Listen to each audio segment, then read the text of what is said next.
Welcome back, Night Dwellers. Before we begin, make sure you're somewhere quiet, somewhere dark, and somewhere safe. Hit subscribe and let us know where and when you're watching from. Now, let the story begin. The trees remember. I don't know why I agreed to go camping. Maybe it was the breakup. Maybe it was the way my apartment walls had started to feel like they were leaning in. Or maybe I just wanted to feel something that wasn't scrolling endlessly in the dark. So when Micah called and said he'd found this off-the-map forest out past Ash Ridge, I said yes. 3 of us went, Micah, Sarah, and me. We packed light, drove 6 hours, and left our phones in the glove box for a digital detox. We parked near a rusted-out sign that read, Gallows Creek Nature Preserve closed since 1998. Micah grinned. Perfect. I should have turned back. The trees were tall and old. They didn't sway in the breeze, they loomed. Everything beneath the canopy was dim, even in daylight. No birds, no insects, just the crunch of our boots and the occasional snap of a distant branch. We hiked 3 miles in and found a clearing. A perfect circle. Too perfect. No grass, no roots, just packed soil and a single blackened tree stump in the center. It looked burned, but there was no ash. Micah dropped his pack. This is the spot. Sarah hesitated. Why does it feel wrong? He laughed. Because your brain's used to sidewalks. We set up camp anyway. That night we lit a fire and told ghost stories like kids. The flames flickered strangely, like the air itself was pulling them sideways. Sarah kept looking into the woods. They're too quiet, she said. It's like they're listening. Micah teased her. I stayed silent. Because she was right. The forest didn't feel empty. It felt full. At midnight, we heard the bells, soft and distant, like wind chimes made of bone. Micah grabbed a flashlight. Gotta be an old cabin or something. Sarah and I stayed behind. The fire had almost gone out. I fed it twigs with shaking hands. Then I heard it, branches cracking. But not underfoot. Above. I looked up. Something moved between the trees. Something long, slow, deliberate. I couldn't see its shape, but I felt it watching. Then Micah screamed. We ran toward the sound. We found him 50 feet from camp, staring up at a tree, pale, shaking. What happened? I asked. He pointed. There, hanging from a low branch, was a small wind chime, made of teeth, human teeth. Micah didn't speak the rest of the night. He just sat at the edge of the clearing, staring into the dark. At some point, he whispered, They're in the trees. We didn't ask what he meant. Sarah woke me up just before dawn. Micah's gone. His pack was still there. So were his boots, but no sign of him. No note, no blood. We searched in every direction. Eventually, I found a trail of bare footprints leading deeper into the forest. Just one set. Each print perfectly spaced, unnaturally so. Sarah begged me not to follow them, but I did. The footprints led me to a hollow in the woods, where the trees grew in tight spirals. It was darker here, wrong, like light didn't behave the same. In the center stood a new stump, still smoking, still wet, and beside it, something carved into the soil with a jagged stick. The trees remember. I ran back to camp. Sarah was gone. I don't remember falling asleep. When I woke, the clearing had changed. The tents were gone. So was the fire pit. Even the ground felt different. There were no signs I'd ever been there. Just me. And the blackened stump. I turned in circles, screaming their names. That's when I heard the whisper. Not words. Just breath. Close to my ear, I turned. No one there. But the trees had shifted, closing in. I tried to run, but the forest doesn't go in straight lines. Paths looped into themselves. Trees moved when I blinked. Every turn brought me back to the stump. I started marking the trunks with my knife, but each time I returned, the marks were gone, replaced by carvings I hadn't made. Names, dates, hundreds of them. Micah's name was fresh, Sarah's too. Then, below them, mine, dated, tomorrow. It's night again. I've stopped trying to escape. The stump is glowing now, soft, pulsing red, like it's breathing. I see shapes between the trees, tall and thin, all limbs and shadows. They don't step on the ground. They move above, watching, waiting. They don't need to chase me because the forest belongs to them, and now so do I. If you find this journal, if it's somehow made it out, don't come looking. Don't follow the bells, and never ever step beyond the clearing, because once the trees remember your name, they never forget. Continue? It started with a game I'd never heard of. I was scrolling through a retro gaming forum late one night, chasing that old high of nostalgia, when someone posted a link titled Unreleased PS1 Horror Gem, no info, no wiki. The file was a .bin and came with a simple line of text, "Don't play past level 3." Obviously, I downloaded it. I booted it up through my emulator. The startup screen flickered like it was pulled from a dusty VHS tape. No logos. No intro cinematic. Just one title in bold static text, "Feed Me." No menu. No options. Just the game itself, beginning instantly in a dim, pixelated corridor. It looked like a first-person survival horror game. Grainy textures, fixed camera angles, jerky controls. Very Silent Hill meets Clock Tower. The atmosphere was suffocating, long looping hallways, walls that oozed static, and the sound of something always just out of sight. The first level was simple. Find the exit key. Avoid the shadows. Level 2 got weirder. You didn't avoid the shadows. You fed them. You had to lure enemies into the dark and listen as the screen shook with crunching, tearing sounds. After each feeding, a distorted voice whispered, "One more." Level 3 was where things went wrong. It started glitching. Not normal glitching, no texture pop-ins or missing models. This felt intentional. The game knew what it was doing. The level was called The Room Where You Died. It looked familiar, too familiar. The wallpaper, the layout, the scuff mark on the left wall, it was my childhood bedroom. I stared at the screen, controller in hand, heart pounding. The protagonist's hands, rendered in jagged pixels, trembled, so did mine. I walked the character toward the closet. It creaked open. Inside was a version of the main character, tied to a chair. Head slumped, a bag over his face. The prompt read, "Feed me." I clicked the action button. The character on screen raised a rusted knife. I pressed again. Screams filled my headphones. Not bit-crushed, not digitized.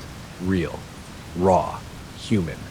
I tore off the headset, but the sound kept playing. From my speakers, from the walls, from inside the house. I shut the game off, deleted the file, wiped the hard drive, or so I thought.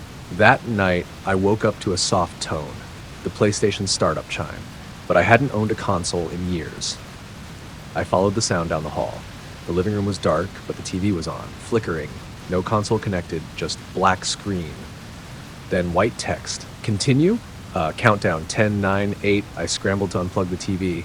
The screen stayed on. 6, 5, no power, no input. Just the question. Continue? I whispered no. The screen went black. The next day, I got a package in the mail. No return address. Inside was a burnt CDR. Written in red Sharpie, level 4. I snapped the disc in half and tossed it. But that night, it was back. Whole. Sitting on my desk. This time I didn't touch it. Didn't have to. At 3:33 a.m., the disc was gone, and my computer turned on by itself. The game launched. Level 4 loaded. It was my apartment. Every detail rendered perfectly, even the cracked light bulb in the hallway. The objective at the top of the screen blinked. Find the player. My in-game character walked to the bedroom. So did I. My hands weren't on the mouse anymore, but the character moved anyway.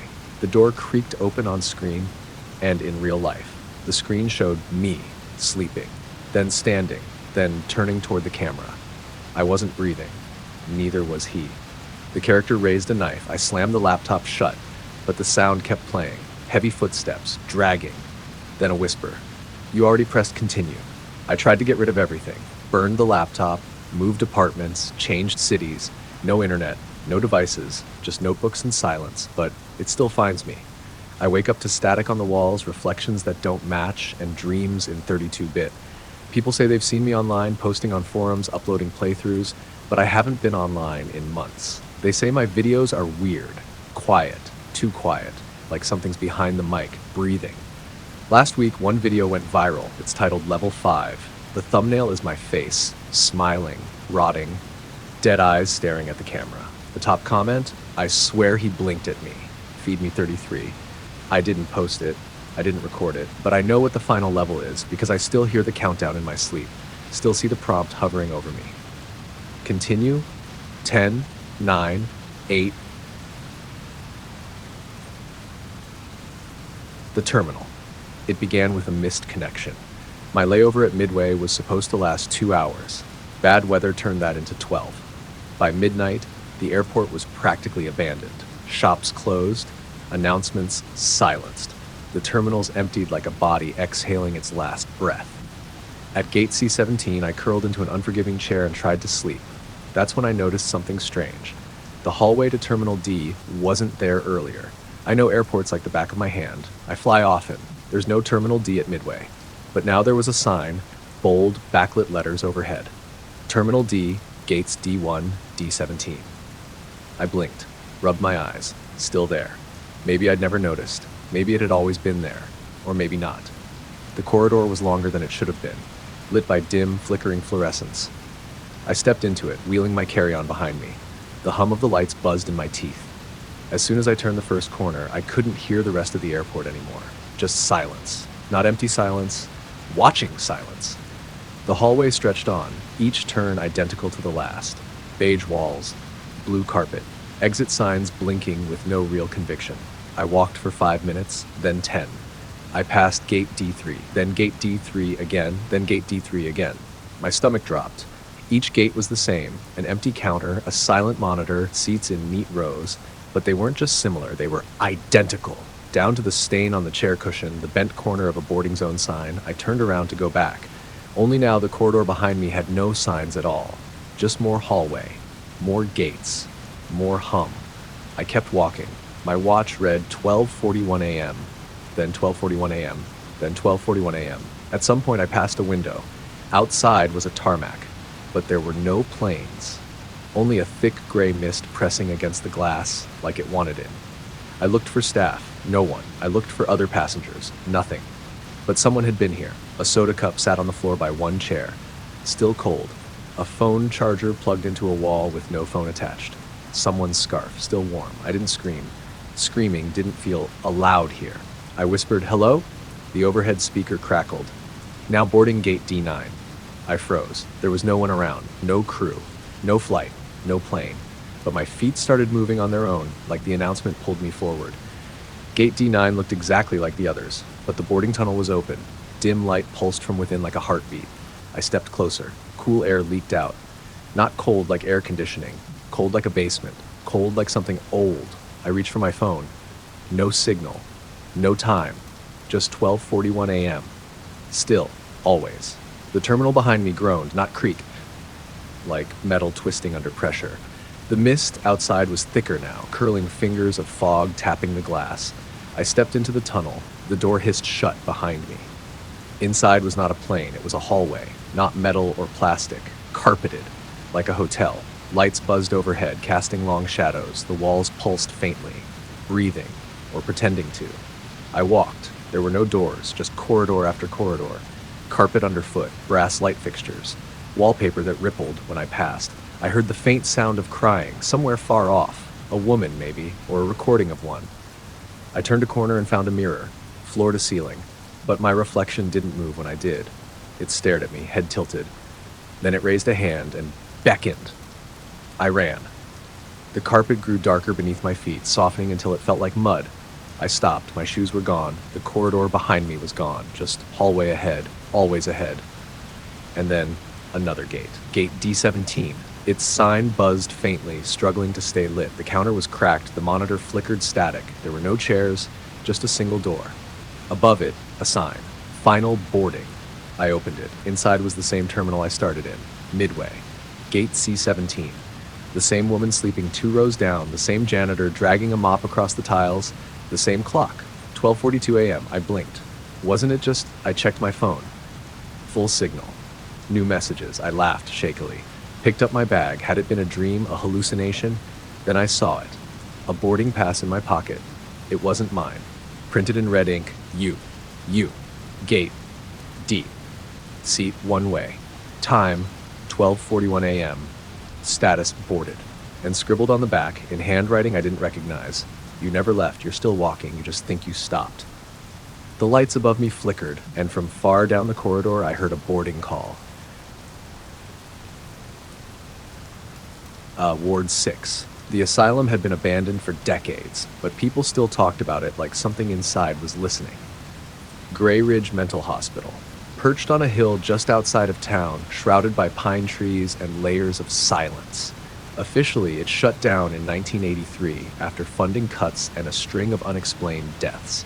Unofficially, rumors said the patients ran the place long before the doctors ever left. I didn't believe the stories until I stepped inside. I was part of a three-person film crew shooting for a low-budget paranormal series on haunted locations.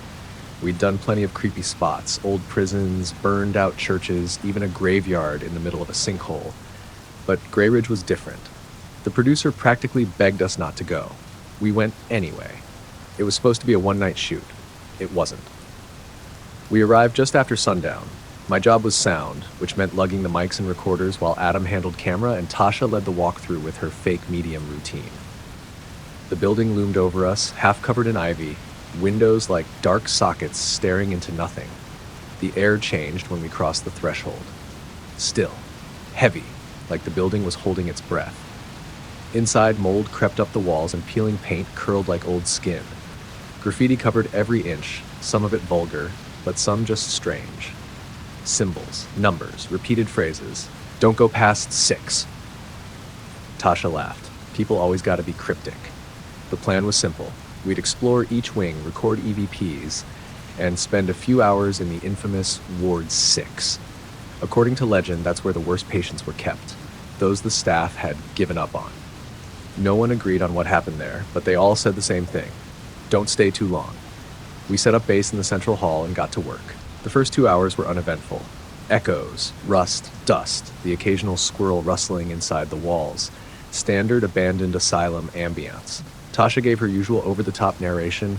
I sense pain here and a child spirit weeps in the hallway, while Adam rolled his eyes behind the camera.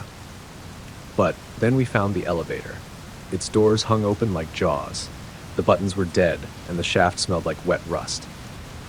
I didn't think this place had a basement, Adam said. It didn't, at least, not on the blueprints, just 5 floors. Tasha pointed at the button panel. Beneath the one button, someone had scratched in a new number. 6. We stared at it in silence. Probably just kids messing around, I said, but none of us laughed.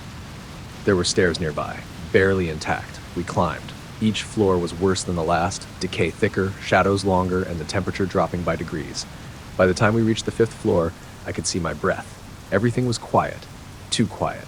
Then we found the door at the end of the hallway, black, steel, different from the others. Stenciled on it in faded red, Ward 6, authorized personnel only. Tasha shivered. We're authorized enough. The door opened with a groan. Inside, darkness. We stepped in. The moment we crossed the threshold, the door slammed shut. Lights flickered to life one by one, revealing a hallway that looked untouched. Clean, silent, cold. The walls were pale green. The tiles shined. It was like we'd stepped backward in time. Did someone restore this? Adam asked, voice barely above a whisper. I raised the boom mic. The headphones crackled. A soft voice whispered, "You shouldn't be here." I ripped the headphones off, I said, my voice shaking. Tasha stared down the hallway, and then the doors opened. All of them. 16 rooms, 8 on each side. Every door swung wide in unison. Inside, darkness. Nothing moved, not at first. Then we heard it. Footsteps, not one set, many, coming from every room. We ran. We pounded back toward the entrance, but the hallway had changed, stretched. The door at the end was further away now, impossible far. We ran anyway. The lights above us began to shatter one by one behind us. Pop, pop, pop. The shadows grew longer, reaching out like hands. We made it to the end, slammed against the exit. Locked. Tasha screamed. Behind us, the rooms were no longer dark. Figures stood in each doorway, unmoving, watching, pale gowns, faces obscured, except for their eyes, everyone wide open, bloodshot, staring. Adam banged on the door until his hands bled. The figures began to move, one step at a time, no sound, just the hum of fluorescent lights and the ticking of something far away. Tick, tick, tick. Tasha whispered, "We're not supposed to be here."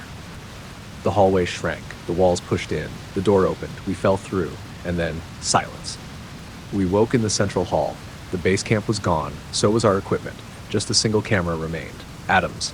He picked it up, the screen blinked once, then played a clip, footage we hadn't shot. It showed the 3 of us entering Ward 6, walking calmly, smiling, then it glitched. Skipped ahead, Tasha was gone. Then Adam. Just me.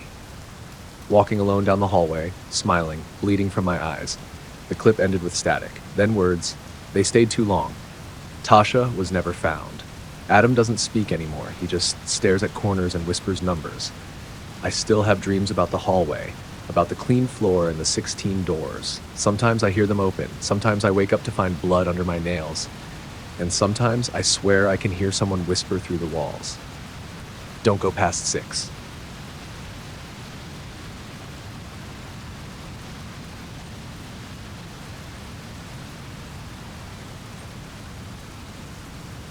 After hours.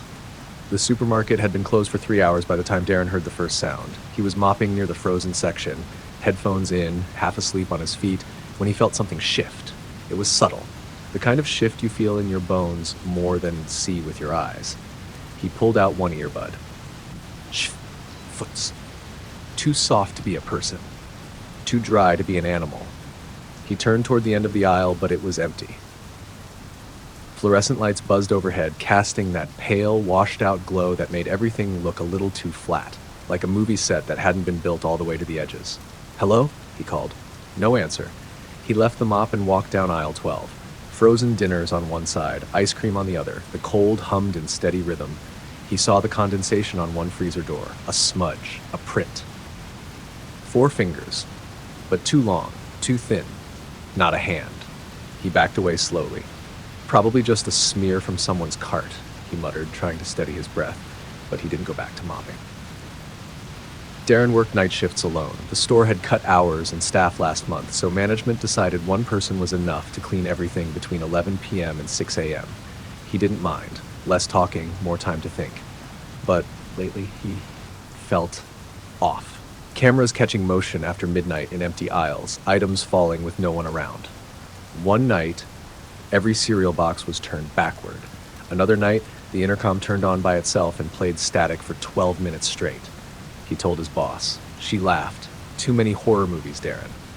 But tonight, it felt different. He went back to the supply closet, pulled out the broom instead, and started sweeping instead of mopping. Quieter, less sloshing. He didn't put the earphones back in. Not this time. It was just after 2:30 a.m. when the power flickered. Once.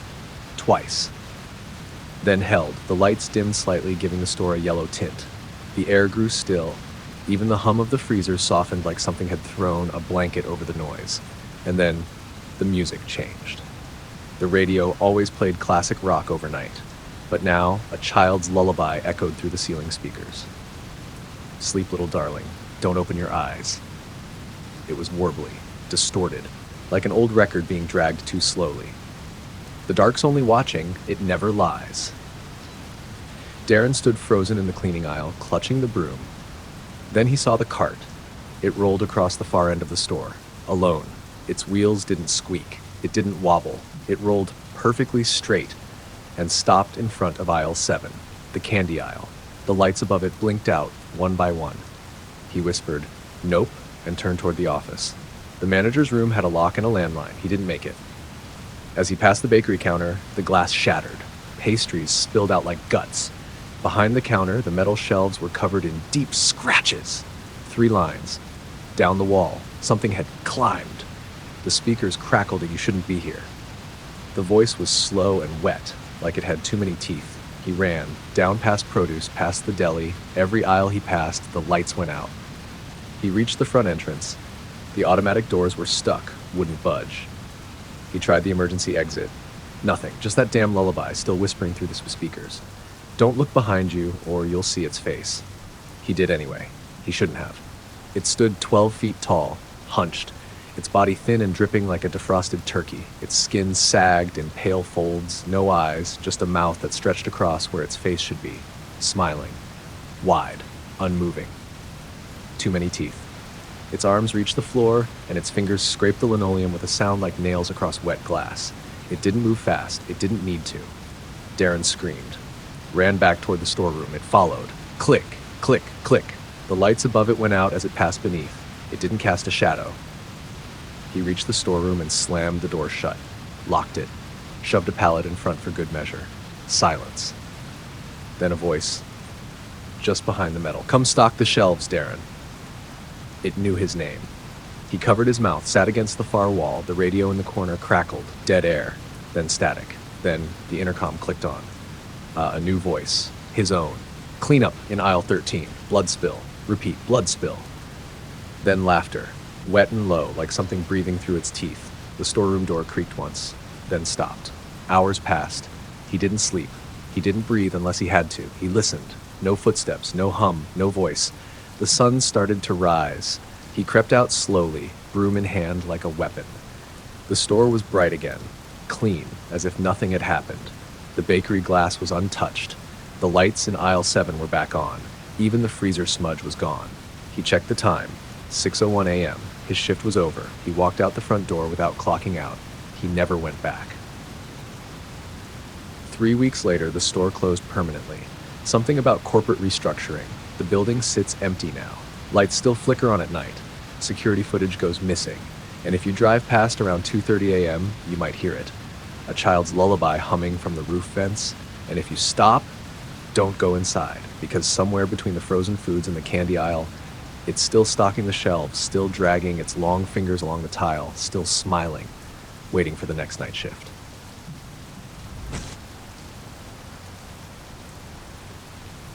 Knock twice. It was nearly 1 a.m. when the first knock came. Sarah had just turned off the last of the lights, the glow of her laptop screen still fading in the bedroom. Her apartment was quiet, still. She liked it that way. She'd moved into the top floor unit specifically for the silence. No upstairs neighbors, no creaky footsteps above, no shared walls. The knock echoed again. 1, 2, pause, then nothing. She froze. No one ever knocked at this hour. She lived alone. Her phone buzzed, a text from an unknown number. "Are you awake?" She didn't reply, just stared at the door, her body tense, skin prickling. A third knock, still soft, measured. Knock, knock. She crept to the peephole and looked out. Nothing. No one in the hallway, no shadow under the door, nothing on the security cam feed when she checked the app, but she could feel it. Someone was there. The next day, Sarah told herself it was just her imagination, or a prank. Maybe a drunk neighbor on the wrong floor. But deep down, she didn't believe that. She installed a deadbolt and a camera inside the apartment, just in case. That night, nothing happened. The next night, nothing again. On the third night, at 1:03 a.m., the knocking returned. This time it was louder and faster. Knock, knock, knock. Still only 3. Still no voice. No footsteps retreating. No sign of anyone. She looked through the peephole again. Still empty. But this time, the hallway light was flickering, and there was a shadow. Not a person. Just the shape of one. At the edge of the hallway, just out of frame. Long arms, head tilted, not moving. Sarah backed away. The shadow remained. She called the building manager the next morning, asked if anyone had been loitering. He brushed it off. "This place is locked tight. If someone's knocking, they're inside already." The words sat in her gut like ice. That night, she stayed up, lights on, phone in hand. She waited. 1 a.m., nothing. 1:03 a.m., knock. Only 2 this time. She ran to the door. Still no one. But the deadbolt was unlocked. She was sure she'd locked it. The camera app blinked to life on its own. Feed error. Static. Then, her own hallway on the screen. The camera angle had changed. It was now facing inward toward her bedroom door, and someone was standing just outside it. She dropped the phone, spun around. The hallway was empty. But on her bedroom door, in small smeared letters, "Let me in." She didn't sleep that night, didn't leave the apartment the next day either. She ordered new locks, replaced her phone, installed more cameras, wired everything to a backup power supply. When night came, she sat on her bed with a kitchen knife in hand. 1:03 a.m. No knocking. Instead, scratching. Slow, dragging scratches across her front door, like nails on wood. She held her breath. Waited for it to stop. It didn't. It only got closer. Soon, the sound was coming from her bedroom door. But there was no one in the hallway, and the cameras had all gone dark. Only static. Then her new phone buzzed. A message from her own number. "I'm already inside," she screamed. When the police arrived, 20 minutes later, they found Sarah curled in the corner of her bedroom, shaking. No signs of forced entry, no fingerprints, no damage to the door. They checked the footage. Nothing. They left. Sarah moved out the next morning. Weeks passed. She tried to forget. New apartment, new locks, new number. The nightmares faded slowly, until one night, her door buzzed. An Amazon delivery. She hadn't ordered anything. It was a small box, no return label. Inside, an old phone. Her old phone. Cracked screen. Camera lens smashed. The screen lit up on its own. New video. She pressed play. It was a recording of her sleeping. taken from inside her room. She dropped the phone and ran, called the police again. They took a report, but they didn't believe her. The next night, it happened again. A knock, 2 slow taps, no one outside, but now footsteps above her ceiling. She was on the top floor again. There was no apartment above, just attic space. And when she climbed the building stairs to investigate, she found a hatch, unlocked. Inside was dust and footprints, leading to the corner, where a mattress sat and a phone charger, still warm. Sarah doesn't sleep anymore. She moved again, changed everything, but every night at 1:03 a.m., she hears it. Knock, knock. Only 2, because the third knock, it never comes. It's already inside.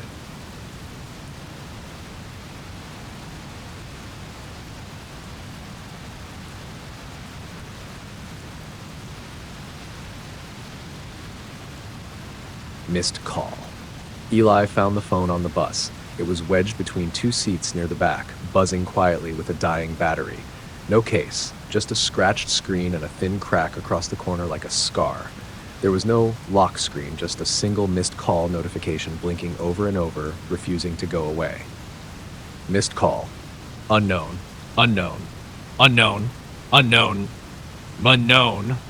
The time on the phone read 13:06. The time on Eli's watch read 13:06. Even as the seconds ticked by, the phone's time never changed. Curious, he slipped it into his jacket pocket. By the time he got home, he'd almost forgotten about it. Almost. The first odd thing happened just before dinner. Eli was washing dishes when he heard the ringtone echo from the living room. That same call, same time, same name. Missed call. Unknown. He picked up the phone. The screen still said 13:06. The missed call repeated until the phone vibrated in his hand, over and over, like it was trying to shake itself apart. He hit power. Nothing happened. He held the button down. Still nothing. Finally, the screen changed on its own. Do you remember me?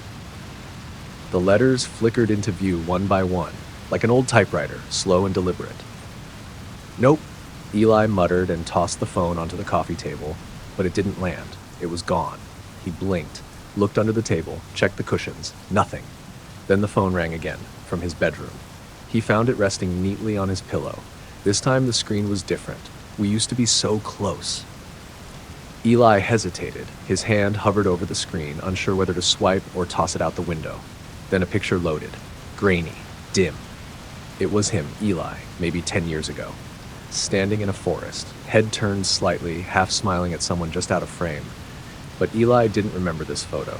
He didn't remember this forest. And in the blurry background between the trees, there was someone else. A figure. Tall, gaunt, head bent at a sharp, unnatural angle. Eli turned the phone off, or tried to. The screen flickered to black, then brightened again. I'm coming to see you.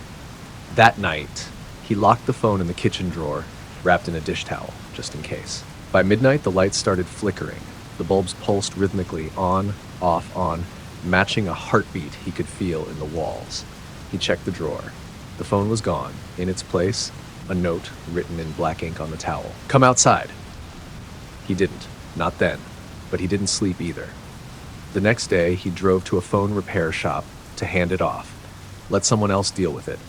Found it on the bus, he said, sliding it across the counter. Something's wrong with it, or maybe me. The tech gave him a look, then pressed the home button. The phone powered on instantly. No battery warning, no passcode, just one new photo. This time, the picture was of the store, taken from outside, from the parking lot. The image was time-stamped 13:06, the exact moment Eli walked in. The tech's face paled. What kind of phone is this? No idea, Eli said. You can keep it. I don't think I want to. They left it on the counter. By the time Eli got to his car, it was in the passenger seat. Buzzing softly. A new message flashed. You can't leave me. Not again. He drove to the edge of town, out where the roads turned to gravel and the woods grew thicker. There was a bridge out there, small, quiet, half collapsed. He threw the phone into the creek below, watched it vanish into the muddy water. Didn't look back. He felt relief for the first time in days, until he got home, and it was waiting, on the kitchen counter, playing a voicemail on loop, a voice that sounded like his. I remember now the forest, the screaming, the thing with no face. We ran. I left you. You begged me not to. You said you'd find me again. Click. Then another photo appeared. It was Eli, sleeping, taken from the foot of his bed. He tried smashing it, hammer, brick, stove. Nothing left a mark. The screen remained flawless, mocking him. That night, he unplugged everything, sat in silence, lights off, knife in hand. At exactly 13:06, though it was 1 a.m., the phone rang. Coming call unknown. It answered itself. He heard breathing, slow, wet, and then a voice like cracking glass. Look behind you. He didn't want to. He did anyway. The hallway was empty, but the bathroom door was open. He hadn't left it that way. Inside, drawn in condensation on the mirror, I remember now. In a panic, he drove to the woods, the ones near the photo. He didn't know how he found the spot, only that he recognized it. The clearing, the trees, the burned out stump, and the faint smell of something long dead. He stood there, heart racing.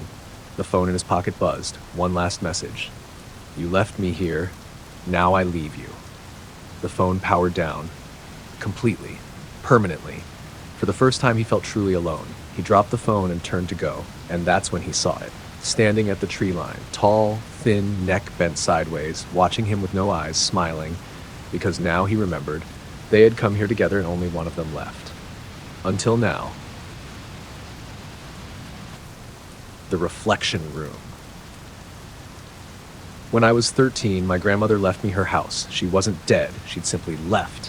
One morning, she packed a bag, turned off the radio mid-sentence, and walked into the woods behind the property, barefoot, humming something no one could recognize. No one saw her again. A few weeks later, I received a letter with her signature. The house is yours now. Use it wisely. Stay out of the room at the end of the hall. That was it. The letter was dated the day after she vanished. My parents didn't want the place. It was an old Victorian thing, slouching under the weight of time and ivy, so they signed the deed over to me. I was too young to own property, but that didn't seem to stop anyone. We moved in the next spring. My parents set up their room in what had once been the sewing area, and I took the attic, which I loved despite the creaky stairs and constant sound of raccoons in the roof. The house had 6 rooms upstairs.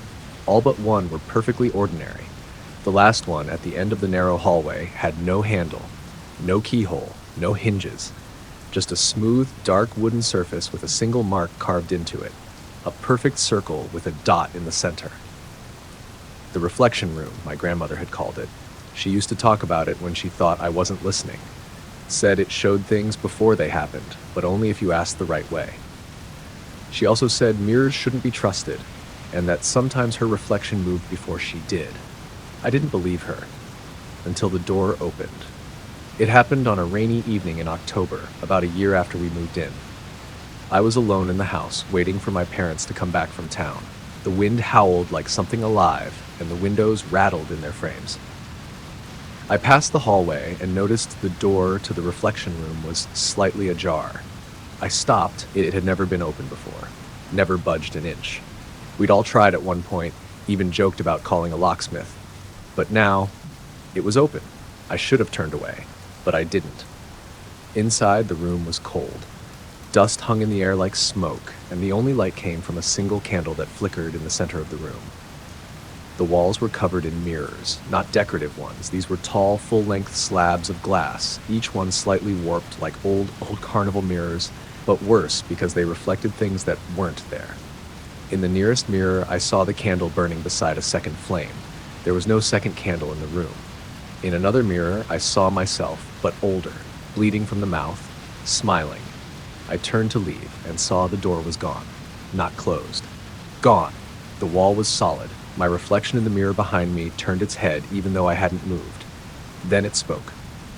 Do you want to see what you become? Its mouth didn't sync with the words. The voice came from behind the glass. I backed away. The candlelight dimmed. The mirrors shimmered, and every reflection of me started to change. In one, I was clawing at my own face. In another, I was underwater, eyes open, mouth screaming bubbles. In the third, I was standing in the woods, barefoot, humming the same tune my grandmother used to hum, before she disappeared. I ran to the wall, slamming my fists where the door had been. Let me out, I yelled. I don't want to see anymore. A new voice whispered from all directions. Then close your eyes. I did, and I fell. Not physically, just downward, like the floor had dropped out and I was sinking through light and time and memory. Then, silence. When I opened my eyes, I was in bed. Morning sun on the covers, birds chirping, the door at the end of the hall was shut again. My parents claimed they never left town the night before. Said they'd been home the whole time. Said they didn't hear any storm. That there had been no wind, no rain. The reflection room stayed closed for years after that. But something changed. Sometimes my mirror would fog even when the room was cold. Sometimes I'd catch my reflection staring at me when I wasn't looking directly at it. Once I saw my grandmother in the mirror. Just for a second. She was barefoot, humming, smiling wide with a mouth that wasn't quite hers anymore. Last week the door creaked open again. No one was home but me. I haven't gone in yet, but I hear the candle flickering and the mirror's calling. I think it wants me to see again. The wrong number. It started with a phone call at 1:43 a.m. I know the exact time because I was staring at the clock, unable to sleep. The phone on my nightstand buzzed once. Unknown number. No caller ID. I hesitated, then answered. Hello? Static. Faint, like the ocean inside a tunnel. Then a voice, soft, wet, barely above a whisper. You answered. I hung up. A minute later, another call. Same number. Same time on the clock. 1:43 a.m. This time, I let it ring. It buzzed 7 times, then stopped. That should have been the end of it. But every night after that, at exactly 1:43 a.m., the call came again. Always the same number. Always the same silence. Until the 7th night when I finally answered again. Hello? I whispered. This time, the voice was clearer. A woman's voice, maybe, but strange, layered, like someone speaking behind glass. You let them in. Who? The call dropped. I didn't sleep.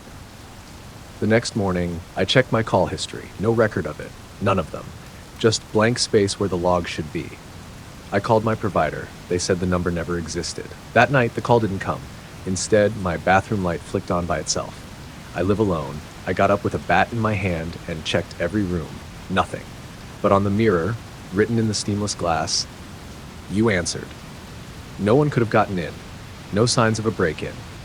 Just that message. I wiped it away with a towel, and it smeared something red across the glass, like blood, but not sticky, almost oily. The next day I got a text, unknown number again. Do not ignore the next call. I threw the phone away, smashed it on the pavement outside my apartment. It still rang that night, at 1:43 a.m. from inside my bedroom drawer. I opened it slowly. My phone sat there, whole. Not cracked, not broken, buzzing. 43 a.m. I didn't answer, but something answered me. From the closet, soft tapping, 3 times. I turned on every light and sat in the middle of my apartment until sunrise. That morning, I drove out to the edge of town and bought a cheap flip phone. New number, no contacts. Left the old phone in a field. That night, it rang anyway. The new phone. Same number, same time, and now a voicemail, just 6 seconds long. The sound of breathing. Then, we see you now. I tried changing my number again. Got a landline installed. Unplugged everything before bed, it didn't matter. At 1:43 a.m., the TV turned on by itself. Static screen, a faint silhouette in the center. It leaned closer, and I swear it smiled. I unplugged the TV. It stayed on. The static whispered, you heard us first, you are the door. I ran, checked into a hotel across the state line, paid cash, no ID, left all my devices behind. First night, quiet. Second night, peaceful. Third night, 1:43 a.m. The hotel phone rang. When I picked it up, the line was dead. But in the mirror across the room, my reflection didn't hang up. It held the phone to its ear and mouthed something I couldn't hear. I stared in horror. Then the phone on the nightstand buzzed again. A message flashed on the screen. Stop running. They're already inside. I turned. Something moved beneath the bed. The reflection smiled. My phone exploded with messages, all from the same number, flooding the screen. You answered, you answered, you answered, you let them through, you let them through, you let them through. The light flickered. The door creaked open on its own, and from the hallway something tall stepped into view, not walking, just appearing, closer each blink.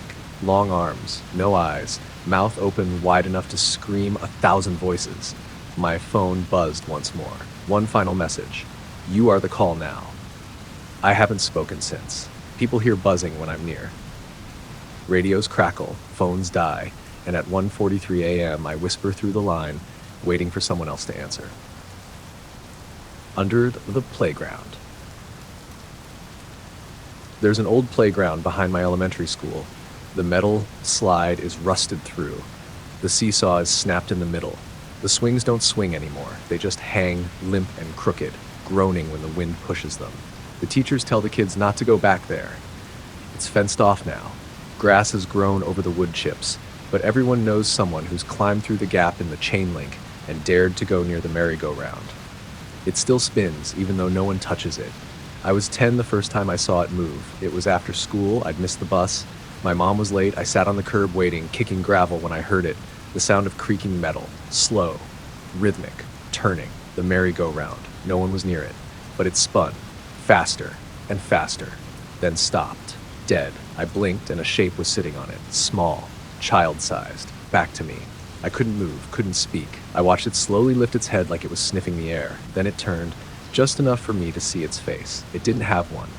Just smooth, stretched skin where eyes and a mouth should have been. I ran back into the building, crying. The teachers didn't believe me. The other kids did.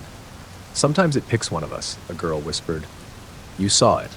That means it knows you now." I didn't sleep for 3 nights. When I finally did, I dreamed I was standing on the merry-go-round. The sky was red, the grass was black. A voice beneath my feet whispered, "Come down, come down, come down." I woke up with dirt under my fingernails and splinters in my palms. I hadn't left my bed. After that, things got worse. My dog wouldn't come near me. I'd find little piles of mulch on the floor when I woke up, always shaped in circles, and my shadow stopped matching me. Sometimes, out of the corner of my eye, I'd see it wave. I told my parents. They said it was nightmares. Too much sugar before bed. But I knew better. The merry-go-round had picked me. I wasn't the first. There were drawings in the school's storage closet, ones that teachers never took down, scribbled in crayon and charcoal, always the same image. A circle in the ground, a smiling child, a dark hole beneath the swing set, and a phrase, always scrawled in the margins, "Underneath it's hungry." One afternoon, I stayed late at school and snuck out back. The fence was bent, easy to crawl through. The merry-go-round was still. I approached slowly, heart hammering. There was something on the ground beneath it. A trapdoor. I hadn't seen that before. The metal ring was sunken, the dirt pushed away like something had clawed its way out. My hands moved without me meaning to. I grabbed the handle and pulled. It opened. A hole, wide enough for a child to slip through. The smell of earth and something wet hit me immediately. And from below, laughter. Tiny, close. I should have run, but I climbed down. The tunnel dropped into blackness. Roots clawed at my arms as I lowered myself. The air grew thick and warm. I couldn't see, but I could feel the space widen. And I wasn't alone. I heard breathing, all around me. Then, faint light, a room, carved into the earth, lined with toys, not new ones. Rusty trucks, torn dolls, stained teddy bears. And in the center, children, 10 of them, maybe more. All silent, all still. Their eyes were gone, just empty sockets. They turned toward me in perfect unison. Then from behind them something rose. Not a child, too tall, too thin. Its arms reached the floor, knuckles dragging in the dirt. It had a child's face, but stretched wrong. Mouth split ear to ear, teeth like splinters. "We missed you," it said in a chorus of children's voices. I screamed. I don't remember climbing out. I just remember waking up on the curb again. The sun had set. My mom was parked a few feet away, calling my name. She didn't believe me. No one ever does. But now, I never go near the playground, and I never sleep near open windows, because sometimes in the dark I still hear the merry-go-round creak, and I know it's waiting. Underneath, it's still hungry. Shad, the man in the drain. My neighborhood has a drainage canal that runs between the backyards. A long concrete ditch about 6 feet deep, lined with moss and old leaves. Kids used to ride scooters down it when it was dry, carving along the sloped sides and jumping over the water trickling through the center. We weren't supposed to go near it. Parents said it was dangerous, that it wasn't just runoff, it connected somewhere. The older kids told stories about people getting lost in it. Said the canal stretched underneath the whole town, maybe farther. Said it echoed too much when you yelled because something down there was always listening. I never believed them. Until the night I saw the man in the drain. It was late October. I was walking home from my friend's house, cutting through the alley behind the houses like I always did. It had just rained, and the canal smelled like wet stone and rotten leaves. I was walking along the edge, watching my footing, when I heard it. A voice. From below. It wasn't shouting. It was singing. Low and slow. A lullaby, maybe. Something wordless, humming and cracked. I stopped. The water glistened in the moonlight, reflecting back a thin, warped shape. Something crouched under the concrete bridge where the canal dipped under the street. At first I thought it was a shadow. Then it moved. Something stood up, rising from the shallow water with limbs too long and skin that hung like wet paper. I stumbled back. It turned and looked at me. Its face was gray and smooth, like wax left too close to fire. Its eyes were small and wide-set, reflective like marbles. The mouth too big, grinning with sharp, narrow teeth. It didn't speak, but I heard a whisper inside my head. "Come down." I ran. Didn't stop until I was inside my house with every door locked. I didn't sleep that night. When I finally told my parents the next day, they exchanged a look. My mom told me not to go near the canal again. My dad didn't say anything, just stared out the kitchen window for a long time. I thought that was the end of it. But the next time it rained, the drain sang again. I could hear it from my bedroom. A soft voice rising through the floor, humming that same broken lullaby. I stuffed pillows over my ears. Still heard it. The man in the drain wanted someone, and I think he chose me. I started having dreams, always the same. I'd be walking along the canal. The sky would turn red, the water would rise, fast and black, and pull me under. I'd open my eyes underwater and see faces, dozens of them. Children, pale and bloated, mouths open in silent screams, and behind them the man, always smiling, always waiting. I stopped going to school. I stopped eating. My mom called a doctor. The doctor said I had night terrors. He didn't hear the voice through the floor, didn't see the puddles that formed in my room, even when the windows were shut tight, didn't smell the damp earth crawling through the vents. The man in the drain was getting closer. The third week, the dreams changed. I wasn't just watching anymore. I was walking. In the tunnels beneath the town, where the walls breathed and the ceilings wept. The man was ahead of me, just out of reach, dragging something behind him, a sack, squirming, whimpering. I'd try to run, but my feet would sink into the wet floor, and his voice would rise. Come down, it's your turn now." One night I woke up standing at the back door, hand on the knob, the smell of the canal filling my nose. I locked the door and taped it shut. That night I slept in the bathtub. It didn't help. Water dripped from the faucet in patterns that sounded like his song. The drain in the tub gurgled. And the whisper came again. "Just one step." I told my friend, the only one who'd still talk to me. He didn't laugh. He said his cousin went missing near the canal 5 years ago. They never found her, just her shoe, floating in the water. We went out there the next day. Broad daylight, warm sun, normal sounds. But the canal was quiet, too quiet. We stood near the bridge and looked down. Nothing. Then my friend bent down and yelled, "Hey!" His voice echoed once, twice. Then a third echo came back, too fast. Wrong pitch, not his voice. Just a single word, "Closer." We ran. He doesn't talk to me anymore, won't answer my calls. That was yesterday. Tonight it's raining again, harder than before. The house is quiet, my parents aren't home, the lights flicker, the basement floods, the voice is louder. He's under the floorboards now, under my bed, under me. Come down. Come down. The man in the drain isn't waiting anymore. He's climbing, and the water's rising. The archive room. The library in my town is old, built in 1902, with narrow halls and a smell like yellowed paper and mildew. I started working there in college, just shelving books and helping the occasional patron who wandered into the nonfiction section. The main floor was cozy, and the upper floors had been renovated. But there was a room in the basement that no one ever talked about. The archive room. It wasn't on the map. There was no sign on the door. It sat behind a rusting fire exit, down a hallway lined with flickering lights, and the key was kept in a drawer no one opened, until the day Mr. Harrow told me to go inside. "You've worked here long enough," he said, pushing the key into my palm.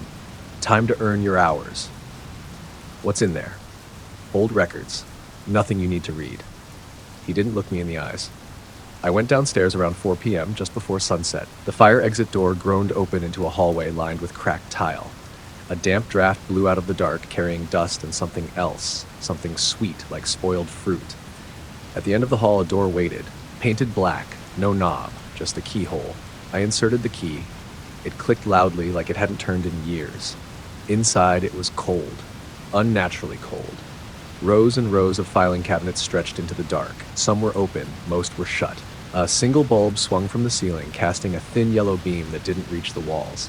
I stepped in. The floor creaked. Somewhere deep in the room, something shuffled. "Just hoards," I muttered. I opened the nearest drawer. Inside were documents. Birth certificates, marriage licenses, adoption papers. All from my town. All from long ago. Except some of them had no names. Just black bars where names should be. Entire families listed as redacted, as if censored by some unseen authority. Other papers had names I recognized. Teachers, neighbors, even my parents. But the dates were wrong. My mom's birth year was listed as 1874. My dad's as 1901. I closed the drawer. Another sound like breathing echoed from deeper in the room. I turned. Nothing. Still I felt it. Someone watching me. I should have left. But I opened another drawer. Inside were photographs. Black and white, unmarked. People standing outside houses I didn't recognize. But something was off. In every photo, one person's face was scratched out, not scribbled, carved away, as if something had torn the face off the image with claws. The paper smelled burned. The lights flickered. I backed away and bumped into another filing cabinet. It popped open on its own. Inside, a single piece of paper. The Observer. Name, location, room, status, active. Directive, do not acknowledge. A hiss came from the corner. I turned and saw it. A tall, thin figure standing between the cabinets, not moving, not breathing, no face. Just pale, wrinkled skin stretched too tightly over bone. Its hands were too long, and its fingers scraped the metal as it walked slowly toward me. I backed up. The light bulb sparked, then popped, plunging the room into darkness. And still I heard the scraping, the breathing. I ran, slammed into cabinets, fell over boxes. The door was gone. The hallway, gone. Only metal and paper and the sound of something chasing me. I ducked behind a row of drawers and held my breath. The scraping stopped. Then I heard it whisper, "I see you." A hand grabbed my shoulder. I screamed. And then, silence. I was in the lobby, sitting at the front desk. It was morning. Sunlight poured through the windows. Mr. Harrow poured coffee in the corner like nothing had happened. I stood up too fast. "What the hell was that?" He didn't look at me. "Most people don't make it back from the archive room," he said. "What was that thing?" He finally met my eyes. "You opened the wrong drawer." I quit that day. But the nightmares didn't stop. In every dream, I'm back in the archive room, opening drawers, pulling out records, and behind me, the Observer waits, watching, scraping, whispering my name now. Last night, I woke up with paper cuts all over my hands, a manila folder on my pillow, inside, my name, my photo, and a status, active, room 0, do not acknowledge. But now I see him everywhere, in reflections, in windows, in the background of old photographs, watching, waiting, and I think the archive room is coming for me. The room upstairs. When I rented the house, the landlord was very clear. You can use any room except the one upstairs. That door stays locked. I thought he was joking. The place was too cheap, too nice, 2 floors, old wood floors, big backyard, a dream for someone like me, single, quiet, working remote. I figured he just kept old furniture up there or didn't want me messing with fragile antiques. Fine by me. I moved in on a Saturday. By Sunday, I started noticing things. The first was the footsteps. They came late, always after midnight. Slow, deliberate creaks from above. I didn't have any pets, and I wasn't losing my mind. I'd stand in the hallway, staring at the ceiling, and hear someone or something walking the length of the upstairs hall. But the second floor had only one room, the one that was supposed to be locked. I called the landlord. He sighed. "It's an old house, wood shifts, pipes bang, you'll get used to it." I wanted to argue, but something in his voice made me stop. Instead, I bought a white noise machine and wore headphones to bed. That worked for 2 nights. Then the door at the top of the stairs opened. I didn't hear it. I felt it. That thick silence, like a vacuum, had been broken. I went out into the hallway and stared up the staircase.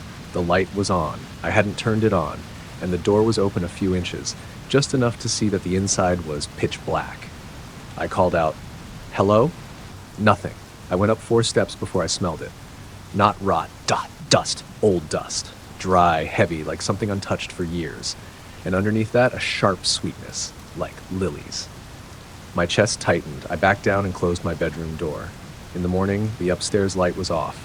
The door closed again. I told myself it was a dream, until I found the photo. It was on my kitchen table. Old, black and white, curled edges. It showed the house, long ago. A woman standing out front in a long black dress. Behind her, in the second floor window, a figure, small, almost hidden. A child. I flipped the photo over, scrawled in shaky pencil, "Don't open the door, don't let her out." That night, the footsteps returned, louder now, and a new sound, humming.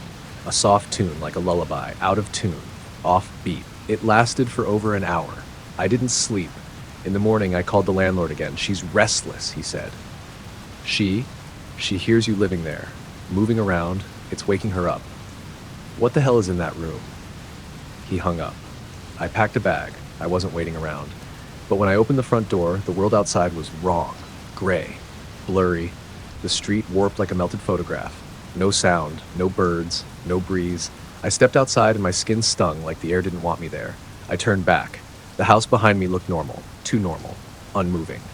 I ran back in and slammed the door. The lights flickered. Then came the knock from upstairs. I froze. It came again. 4 soft knocks, then a whisper through the floorboards. "Please let me out." The voice was a girl's, small, frightened. "It's dark. I'm scared." I almost answered, almost believed her, but something in the way she spoke, it wasn't right. It was too measured, too rehearsed. I stayed quiet, and she knocked again. Harder this time, lights. I shoved a dresser in front of the bedroom door and sat with a knife in my lap. I don't know what I expected to do with it. At 3:13 a.m., the humming returned, the same lullaby. But this time it came from right outside my door. That was 3 nights ago. Now the lights never work.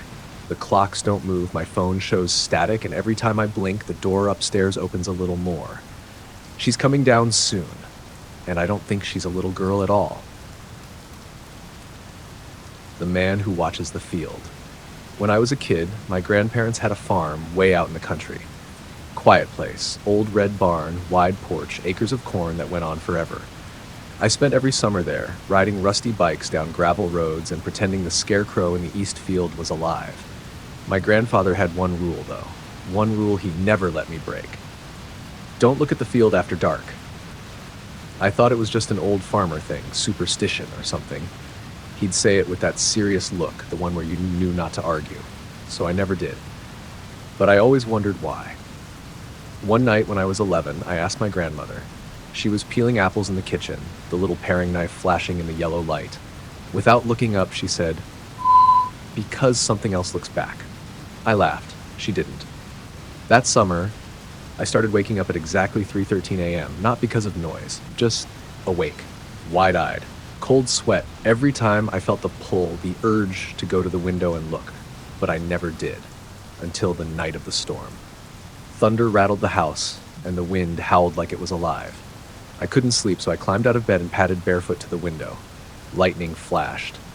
And in that moment, I saw the field. The corn swayed wildly in the wind.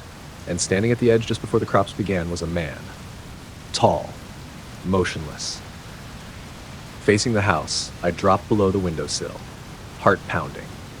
When I peeked again, he was gone. The next morning, I told my grandfather. He didn't say anything for a long time. Then he went out to the barn and brought back a heavy nail and a piece of wood. He hammered it over my window, from the outside.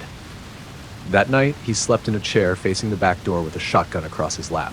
I never asked again. The summer ended. I went home. Years passed. I forgot about it, sort of. But after my grandparents passed, first her, then him, the house was left to me. I hadn't been there in over a decade, but something about it called me back. Nostalgia, maybe, or guilt, or something else. The first night I stayed there, everything felt off. The air was too still, the floorboards too loud. I didn't sleep. At 3:13 a.m. I woke up, like clockwork. The wood over the window was gone, so I looked. The field was full grown, the stalks high and thick, and at the edge, lit only by the pale moon, stood the man. Same place, same posture, like he'd never left. I grabbed a flashlight and ran out to the porch. "Hey," I shouted. The light barely reached him, but I could see his outline. Long coat, no hat, just watching. "Who are you?" No answer. The wind shifted, the corn rustled, and then he stepped backward, into the stalks. Gone. I didn't sleep. In the morning, I walked the field. No footprints, no broken stalks, no sign anyone had ever stood there. That night, I set an alarm for 3:10. I sat at the window, camera ready. At 3:13, he appeared. Flash. I took the photo, then another and another. But when I looked at the images, nothing. Just empty field. I tried video. Same result. He wasn't on the recordings, only my eyes could see him. The next night I waited again. This time, he was closer. Halfway between the field and the porch. Still not moving. Still watching. I didn't go outside. I shut the blinds and locked every door. At 3:13 the night after, he stood at the base of the steps, arms at his sides, head tilted, like he was listening. I heard the floor creak behind me, but when I turned, nothing was there. The air smelled like soil, like damp roots, like something buried. I left the next morning, stayed with friends in the city, but even there, I woke up at 3:13 every night. And outside the apartment window, a man in a long coat stood beneath the streetlight. He doesn't come every night. Only when I look. Only when I think about him. But now I can't stop. I see him in reflections, in windows of passing cars, in the backs of crowds always facing away. My phone rings at 3:13 a.m., blocked number, always silence on the line. And I know one day I'll open the door and he'll be standing there. Closer than ever, because he never stops watching, and I was never supposed to look back.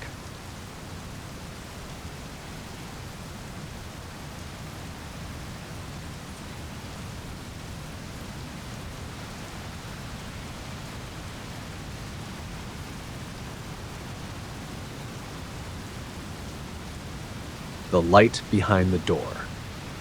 My apartment building has a maintenance closet on the 4th floor.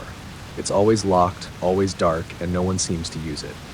I live on the 3rd floor, but I pass that closet every time I take the stairs. For a year, it was just a blank beige door with a rusty maintenance sign and a smell like paint thinner. Then one night, there was light coming from underneath it. Just a sliver, pale yellow and constant. It didn't flicker like a bulb. It didn't pulse like a phone flashlight. It glowed, steady and low, like a lamp in a fog. I assumed someone had finally opened it. Maybe a repair guy forgot to shut the light off. Maybe a tenant broke in looking for cleaning supplies. But the next morning, it was dark again. This went on for weeks. Every night around 2 or 3 a.m., the light would reappear. Just a slice of it under the door, and always gone by morning. I knocked once. No answer. I pressed my ear against the door. No sound. Just silence and that faint smell of something sterile and sour. One night I saw someone standing outside it. A man I didn't recognize, tall, in a hoodie, just standing with his back to me, staring at the light. "Hey," I said, stepping onto the landing. He didn't move. "Need help?" Still nothing. I moved closer. The second I reached out, he turned, and there was no face. Not disfigured, not bloody, just smooth skin, not like someone had forgotten to finish making him. He backed up into the door. The light flared bright under the crack, and he was gone. I stood there for 5 minutes, heart hammering. Then I walked away. The next day I asked the building manager about the closet. She looked at me too long. "That closet's been sealed since '03, she said. "Flood damage, mold, we don't use it. Then why is there light under it?" She didn't answer, just handed me a rent receipt and turned away. That night, I couldn't help myself. I brought a flashlight, crept upstairs around 2:45 a.m. and waited. At 3:01, the light returned. Not brighter, just there. Soft, constant. I crouched and looked beneath the door. The floor inside wasn't concrete. It was grass. Tall, dry grass swaying in a breeze I couldn't feel, and beyond it, trees. A forest lit by moonlight. I stood, heart racing, and tried the handle. It turned. The door creaked open 3 inches. The grass smell was strong now, wild, earthy, mixed with something floral and decaying. I should have stopped, but I pulled the door open all the way. There was no room.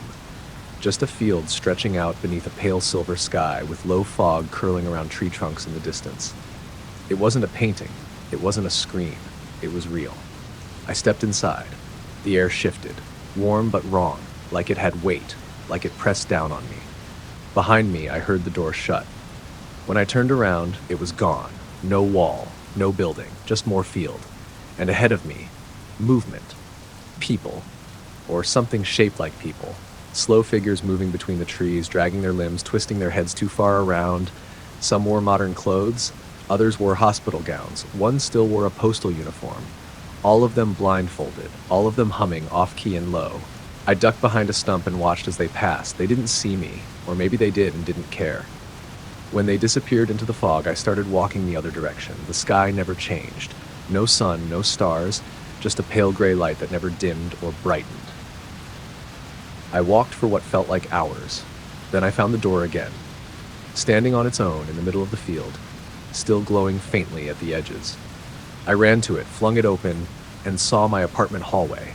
Just a glimpse, but something pushed the door shut from the other side. I opened it again, faster this time. Now it was a hospital corridor, lights flickering.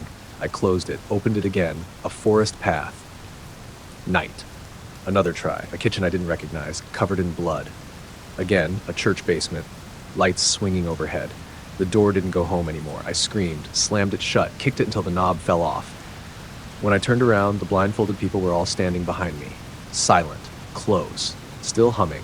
They reached for me, slow, gentle, almost kind, and touched my face. I blacked out. I woke in my bed, the morning sun shining through the blinds, heart racing, mouth dry. Had it been a dream? Then I saw the grass stains on my feet, the dirt under my nails. I ran upstairs. The maintenance door was sealed shut, padlocked, chained. The light never returned. That was 3 nights ago. Now every door I pass flickers light beneath it. Elevator doors, closet doors, bathroom stalls. I hear humming in the walls. And when I sleep, I see that field again. I think the door followed me back, and someday soon it's going to open again. Static channel. I found the TV at a thrift store downtown. Boxy old thing, gray plastic frame, rabbit ears, manual dials. $10 even. The cashier didn't say a word when I paid, didn't even look me in the eyes. I don't know why I bought it. I don't watch much TV. I just felt like I should. The moment I plugged it in, it turned itself on. No power button pressed, no remote, just a sudden crackle of static and a faint warbling hum, like someone tuning a radio through water. No image, just swirling black and white. I turned the dial, click, click, click, but every channel was the same. Static. And beneath it, soft whispers. At first, I thought it was feedback or interference, but when I listened closely, I could almost make out words. He sees you now. Don't blink, behind the couch. I laughed nervously. Maybe it was a prank, some old broadcast tape trapped in the wiring. But then the screen changed. No dial turned, no input selected. The static cleared slightly, forming the shape of a room, my room, the very one I sat in, from behind. I stood up fast, heart jumping. On the screen, the figure sitting on my couch stood too. Turned, faceless, smooth skin, arms too long. I turned around, nothing there. But the couch cushions were indented, warm. I unplugged the TV. The screen stayed on. I yanked the cord from the wall. The screen flickered, then smiled. Not a picture of a smile. The screen itself curved up at the edges, like it was folding reality to grin. I threw a blanket over it and left the room. Didn't sleep that night. In the morning, I decided to take it back. When I returned to the shop, the windows were boarded up. A paper sign on the door read, "Closed since 1994. I checked again. I'd just been there 2 days ago. That night, the TV turned itself back on, even unplugged. It hummed low. The static turned red for a moment, then back to white. This time, it showed a hallway. Not mine, someplace unfamiliar. Dark walls, peeling wallpaper, a single swinging light bulb. The camera moved forward as if someone or something was holding it. The hallway went on too long. Windows passed, all blacked out. Then a door. The screen zoomed in. The door had a number, 143, my apartment number. I backed away from the screen. On it, the door opened. The camera stepped inside. I heard my own breath catch through the TV. Then the feed cut to static. I tried to get rid of it, dragged it down 3 flights to the curb, left it out for garbage. The next morning, it was back, sitting in the center of my living room like it had never moved. Screen dark, but humming softly. I moved out, didn't pack anything, got a new place halfway across town. Small, simple, no furniture, no electricity yet. That first night, I opened the closet. The TV was inside, screen glowing, no cord, just static. And a voice, clearer now, "You brought me." I slammed the door, moved again, same result. Every place, every night, the TV finds me, always waiting, always watching. I tried smashing it once, sledgehammer full force, glass shattered, sparks flew, the screen split open. But instead of wires, there was an eye. Huge, blinking, wet. It looked at me and whispered, "Now I see." Then it vanished, just gone, no pieces, no debris. The next morning, the TV was in the kitchen, screen cracked, but still glowing. Still humming. I've stopped trying to destroy it. Now I just sit and watch. because the static is changing. I see others now, people like me, sitting in rooms, hunched, eyes wide, watching their own cursed screens. We're all trapped, I think, all tuning in. Last night I saw something new. Not my apartment, not a hallway, not someone else. The screen showed a dark place, circular, metal walls, a chair in the center, straps on the arms. A man sat in the chair, he looked up, he had my face, and he whispered, "It's your turn." I turned to run, the door was gone. Only static now. All around me, even the walls hum, even my breath crackles. I'm not sure how much longer I'll last, but if you find a TV with no power cord and it's still on, don't watch it. Don't listen. Don't bring it home, because once it sees you, it never looks away.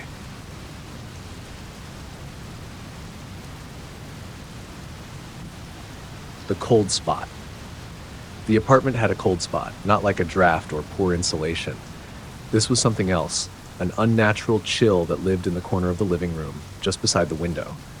It didn't matter how high I cranked the heat or how many layers I wore. That spot stayed cold, fridge cold, grave cold. When I moved in, I didn't notice it at first. The place was cheap and the landlord was desperate. I thought I was getting a deal. But on the first night, I sat down on the couch, remote in hand, and felt the air shift like I'd stepped into a freezer. The hairs on my neck stood up, my breath fogged. I checked the window, closed. I checked the vents, warm air. I checked the thermostat, set to 73. The cold stayed anyway. I moved my couch a few feet over, then my coffee table. I started avoiding that corner like it might bite, but still the chill seeped out like it was growing, reaching. I told my friend Emma about it. "Sounds haunted," she joked. "Maybe someone died there." I laughed with her, but something twisted in my stomach. That night, I dreamed of water. Black water, deep and slow. I was floating, weightless, unable to move. Something was pulling me downward by the spine. And in the dark beneath me, something opened its eyes. When I woke up, my blankets were on the floor, and I was lying in the cold spot, fully dressed, face down, hands curled into the carpet. I hadn't sleepwalked since I was a kid. I moved my bed out into the hallway that night. Over the next week, the temperature in the rest of the apartment started to change. Warmth vanished. Even the bathroom mirror stayed fogged hours after a shower. My food spoiled faster. My breath never stopped showing. The cold spot was no longer a spot. It was spreading. I bought space heaters, 3 of them. They didn't help. Instead, they all shorted out the same night at 3:12 a.m. I checked the circuit breakers, all fine. I checked the plugs, untouched. The outlets were frosted over. There was frost forming inside my apartment. I started hearing things after that, scraping, mostly, like nails on drywall. Sometimes whispers, but low, under the floor, behind the walls, just out of reach. One night, I heard the whisper say my name. That's when I started sleeping at Emma's. She didn't believe me until she came over. It was a Saturday afternoon, full sun outside, birds singing. But the moment she stepped inside, her breath hitched. "Jesus," she said, wrapping her arms around herself. "It's like a meat locker in here." I didn't say anything. She walked to the corner, right where the cold had started, and stopped. "What is that?" she asked. I followed her gaze. A mark had appeared on the wall, faint and wet looking like frostbite on skin. It was a perfect circle, about a foot wide. At its center, the paint had bubbled and peeled away. The plaster beneath was black. Emma leaned in closer. "Don't," I said. Too late. Her hand brushed the mark. She jerked away, eyes wide. "It's warm." I didn't understand. She backed away, rubbing her palm. It burned me. The circle was cold. The apartment was cold. But somehow inside that black spot, it was boiling. I leaned in. Not close enough to touch, just enough to feel it. She was right. There was heat behind it, deep and unnatural, like standing too close to a furnace in a dream. That night, the dreams returned. This time, I was beneath the water. The thing was above me now, pressed against the surface like a swimmer staring down through ice. It smiled and opened its mouth. I woke up gasping. The air in the room felt wet. I sat up and saw a figure standing in the corner. Where the circle was, it was hunched, long-limbed, covered in frost and ash. No face. Just skin stretched tight and a mouth that twitched and whispered without sound. It pointed to me, then to the wall. I blinked, and it was gone. The next day I called the landlord, told him there was mold, an electrical issue, anything that would get him inside. He didn't even let me finish. "You opened it," he said flatly. I froze. "What?" "The last tenant did too. touched the mark. What is it? Don't be in the apartment tonight. He hung up. At 3:12 a.m., I returned anyway. I had to see. The entire wall was black now, pulsing, breathing. I stepped close, heart pounding. The air around it shimmered like heat off pavement. The frost on the floor had melted into puddles, and the circle on the wall began to open, like an eyelid. Inside, I saw the thing from my dreams. Swimming through smoke, crawling over bones, it turned and smiled. The wall split. A hand reached out, long, frozen, burning. It touched my chest, and I felt everything. The dark, the cold, the years of voices trapped behind the wall, the last tenant screaming, the one before him begging, and behind them all, the creature that watches, always watches, waiting for someone to open the door it calls a mouth. I tore away, ran. Didn't stop until I was outside, barefoot in the snow. The apartment behind me was silent, still, but now even out here, I feel it. The cold spot in my chest, spreading, growing, and when I breathe, I see frost curl from my lips.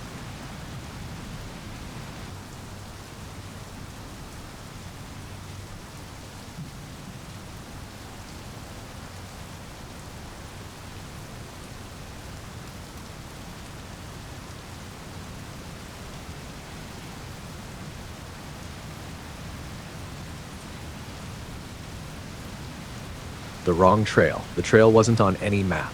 I hike a lot, usually alone, and I know every inch of Granger State Park. I've walked its main trails, side paths, even the ones that haven't been maintained in decades. But this trail, this one was new. It appeared on a foggy Tuesday, right after a rain. The woods were quiet, damp, peaceful. The usual path was muddy, and I'd stop to sip water and tie my boot when I noticed something strange. A gap in the trees I'd never seen before. Wider than a game trail, flattened, worn, but not by feet. The ground was bare, not muddy or rocky, just smooth, gray dirt, too smooth, like something had dragged itself through again and again. No boot prints, no paw prints, just that strange, perfect path leading deeper into the trees. And the strangest thing? No sound. The wind had died. No birds, no buzzing bugs. Even the distant creek was silent. I should have turned around, but I didn't. I stepped onto the new trail. Immediately, the air changed, not colder, heavier, like walking into a pressurized room. I kept going. The trees grew taller, darker, unfamiliar. The leaves above looked wrong, too sharp, too black against the overcast sky. My GPS lost signal within minutes. After 10 minutes of walking, I turned to head back. But the trail behind me was gone. Not overgrown, gone. Trees stood where the path had been, thick, old trees, roots like claws. I checked my compass. The needle spun in place. I tried to call out. My voice died in my throat. No echo, no answer. Nothing. I kept walking. The further I went, the more the forest changed. The trees leaned toward me now. Their bark wasn't bark. It was something dry and cracked, like old skin. Moss oozed instead of clinging. The leaves didn't rustle. They twitched, and the path stayed smooth. Always the same width. Always curving slowly like it was guiding me toward something. I passed stones carved with spirals, a deer skull hanging from a tree, a pair of boots neatly placed beside the trail, laces tied, soles worn flat. Still no sound, not even my own footsteps. Eventually, I saw a figure ahead, sitting in the middle of the trail, a woman in a faded green jacket. She didn't move as I approached. Her skin was gray, lips blue, eyes wide open but clouded. Dead, but not decomposing. Next to her, a journal lay open. I picked it up with shaking hands. Only one page had writing, scratched, frantic, like someone had been trembling. It watches from the roots. It speaks when you sleep. Don't eat, don't drink, don't follow the whispers. I dropped the book. The woman blinked. I ran. Branches clawed at my arms. The trail never widened, never split, just wound tighter, curving in on itself like a spiral, and then I saw it. A tree, taller than the rest, bark black as pitch, at its base an opening, a hollow wide enough for me to crawl into. And around the tree, the path ended in a perfect circle. I didn't want to get closer, but my legs kept walking. I passed more things now, more people. Standing motionless, all gray-skinned and wide-eyed. Some were whispering. Soft, dry sounds like wind through bones. I covered my ears, but I still heard it. A voice. From beneath the roots. You've walked too far, you look too long. You belong to the path now. I tried to scream, my jaw locked. My hands curled into fists, and the people turned, all of them, turned to look at me, their mouths opened, silent screams, and they moved. Fast, too fast. I ran toward the hollow. The voice rose. We are hungry. I dove into the tree. Inside it was warm, sticky. The walls pulsed. I crawled through the tunnel of roots and rot, and the voice grew louder, clearer. Your trail ends here. When I emerged, I was in my apartment, covered in mud, bleeding from my palms. The GPS was shattered, phone dead. Outside, the city buzzed with life, but something had followed me. Every mirror in my apartment now shows the trail, that smooth, endless path through a forest that shouldn't exist. At night, I hear the whispers behind my closet door, my boots are always wet, and I never sleep through the night anymore because I know that one day I'll step into my hallway and find that trail waiting again. The bus that doesn't stop. I take the same bus every night after work, Route 27. It runs from downtown all the way out to the edge of the suburbs where my apartment sits across from an old, overgrown cemetery. The ride takes about 40 minutes, long enough for a nap if I don't mind waking up with a sore neck and drool on my jacket. I always sit in the same place, third row from the back, window seat. No one usually talks, especially at night. But last Monday, the route changed, not officially. The schedule and signs stayed the same. The bus looked the same. Same driver, same grumble of the engine. But I noticed something was off around the 18th minute. We didn't make the left onto Mason Street. We just kept going. I thought I must have zoned out, missed it. I checked the street signs. Unfamiliar. The buildings outside were darker, older. They looked abandoned, boarded windows, sagging roofs, no lights. Still, nobody else reacted. I glanced around. The other passengers stared straight ahead. Blank. Still. Like mannequins. Their chests rose and fell, but none of them blinked. I stood up. No one moved. The driver didn't even glance at the mirror. "Hey," I called out, walking toward the front. "You missed the turn." He kept driving, didn't speak, didn't move, just stared ahead through the windshield, hands motionless on the wheel. I reached out and touched his shoulder. Cold. Like touching a bag of frozen meat. He turned to me, slowly, and opened his mouth, but no sound came out, only black smoke. It poured from his lips, curling into the air like ink underwater. I stumbled back, coughing, eyes watering. When I looked again, he was still facing forward, like nothing had happened. I turned to the other passengers, still motionless. Except one, a girl at the back. She was watching me. Pale face, dark hair, eyes wide and unblinking. She didn't smile. She didn't speak. She just raised one finger to her lips. "Shh!" Then pointed out the window. I turned and saw only trees. Tall, thin, colorless. The road was now a narrow, crumbling path. No streetlights, no signs, just forest pressing in on both sides like a closing throat. I pulled the cord. The stop requested light blinked. The bus didn't slow down.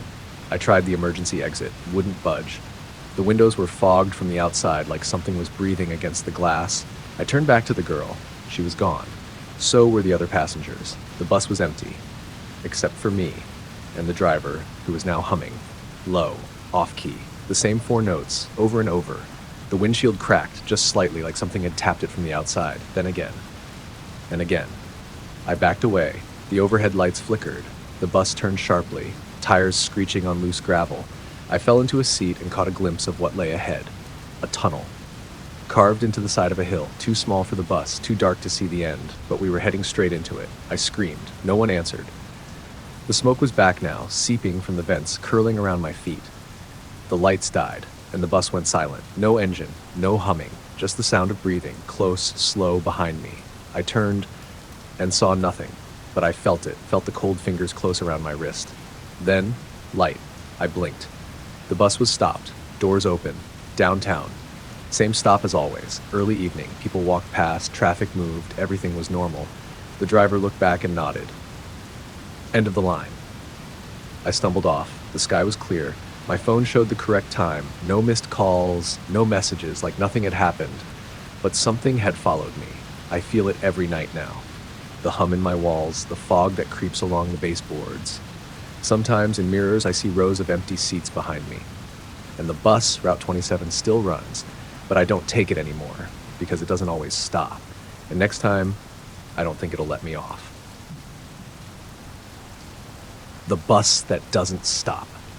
I take the same bus every night after work, Route 27. It runs from downtown all the way out to the edge of the suburbs, where my apartment sits across from an old, overgrown cemetery. The ride takes about 40 minutes, long enough for a nap if I don't mind waking up with a sore neck and drool on my jacket. I always sit in the same place, third row from the back, window seat. No one usually talks, especially at night. But last Monday, the route changed. Not officially. The schedule and signs stayed the same. The bus looked the same. Same driver, same grumble of the engine. But I noticed something was off around the 18th minute. We didn't make the left onto Mason Street. We just kept going. I thought I must have zoned out, missed it. I checked the street signs. Unfamiliar. The buildings outside were darker, older. They looked abandoned, boarded windows, sagging roofs. No lights. Still, nobody else reacted. I glanced around. The other passengers stared straight ahead. Blank. Still. Like mannequins. Their chests rose and fell, but none of them blinked. I stood up. No one moved. The driver didn't even glance at the mirror. "Hey," I called out, walking toward the front. "You missed the turn." He kept driving, didn't speak, didn't move, just stared ahead through the windshield, hands motionless on the wheel. I reached out and touched his shoulder. Cold. Like touching a bag of frozen meat. He turned to me, slowly, and opened his mouth, but no sound came out, only black smoke. It poured from his lips, curling into the air like ink underwater. I stumbled back, coughing, eyes watering. When I looked again, he was still facing forward, like nothing had happened. I turned to the other passengers, still motionless. Except one, a girl at the back. She was watching me. Pale face, dark hair, eyes wide and unblinking. She didn't smile. She didn't speak. She just raised one finger to her lips. "Shh!" Then pointed out the window. I turned and saw only trees. Tall, thin, colorless. The road was now a narrow, crumbling path. No streetlights, no signs, just forest pressing in on both sides like a closing throat. I pulled the cord. The stop requested light blinked. The bus didn't slow down. I tried the emergency exit, wouldn't budge. The windows were fogged from the outside like something was breathing against the glass. I turned back to the girl. She was gone. So were the other passengers. The bus was empty, except for me and the driver, who was now humming.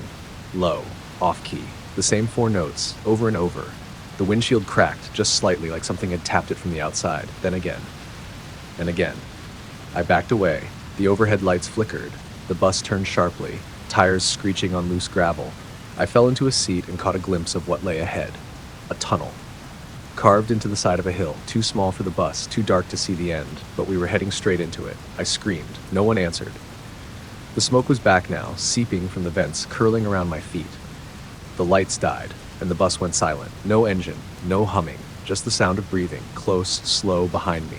I turned and saw nothing, but I felt it, felt the cold fingers close around my wrist.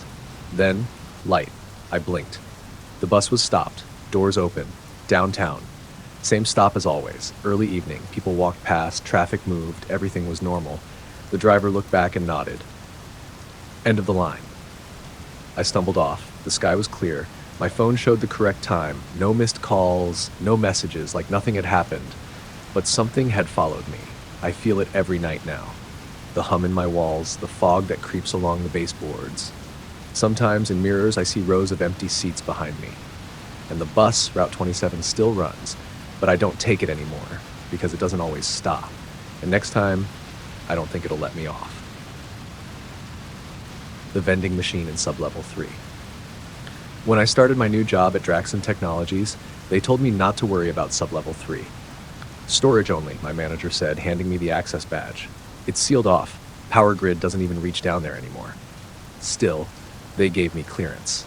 In case of emergencies, they said. The building was massive, 13 floors up, 3 down. Sleek gray hallways, glass offices, fingerprint scanners, but the lower levels hadn't been touched in years. No one went down there. The elevator didn't even list Sublevel 3 unless you had the right badge. I wasn't curious at first. I had enough on my plate. New hire paperwork, awkward meetings, the usual office politics. But the idea of a forgotten level buried beneath the building, it gnawed at me. One day, during a late shift, I found myself alone in the elevator. The lights dimmed for a second, just long enough for the panel to flicker. And there it was. I pressed it before I could think. The elevator jolted downward. No music, just silence and the soft hum of descent. When the doors opened, I stepped into a narrow corridor lit by flickering fluorescents. Dust coated the floor. The air smelled like rust and mildew. Old pipes lined the ceiling. A busted cart lay overturned near a broken desk. Filing cabinets leaned sideways like they were trying to fall over. And at the far end of the hallway, glowing faintly, stood a vending machine. Bright red, stocked full, lit like it was brand new. It didn't belong. Everything else down there was rotting or rusted, but the vending machine hummed clean and strong, like it had been installed yesterday. The keypad glowed soft blue. The rows were full of snacks, chips, chocolate, bottled drinks, but none of the labels were familiar. No brand names, just things like Crunch Vale, Needle Pops, Meat Sugar, Water Real. I stared, uncertain. Curiosity won. I pulled a crumpled dollar from my pocket and fed it into the slot. The machine beeped, pleasant, musical, and accepted it. I pressed B2, curious what Meat Sugar was. A bottle dropped into the tray. Cold. No label. Just a clear liquid with what looked like a strand of hair floating inside.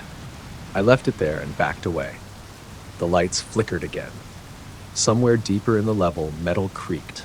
I turned to go back to the elevator, but the hallway had changed. It was longer, much longer. The desk and cabinets were gone. The vending machine was now the only object in sight, humming louder than before. I walked back toward the elevator, heart pounding. The hallway just kept stretching, and behind me the vending machine dinged. A second snack dropped. I hadn't pressed anything. I kept walking.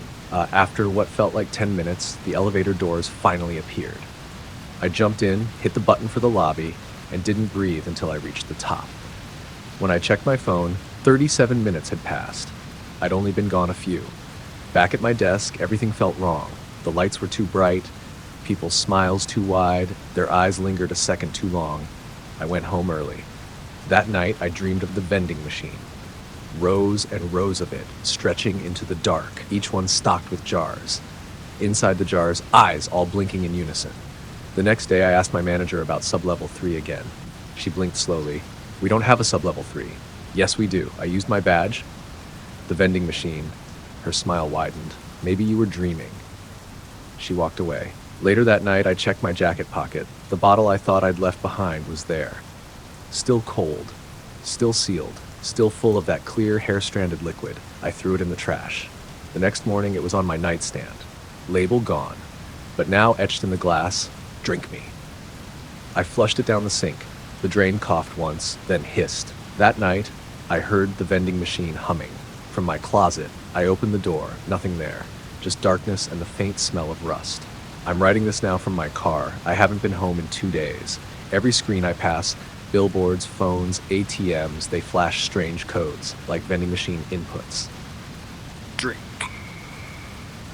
I think I opened something I wasn't meant to.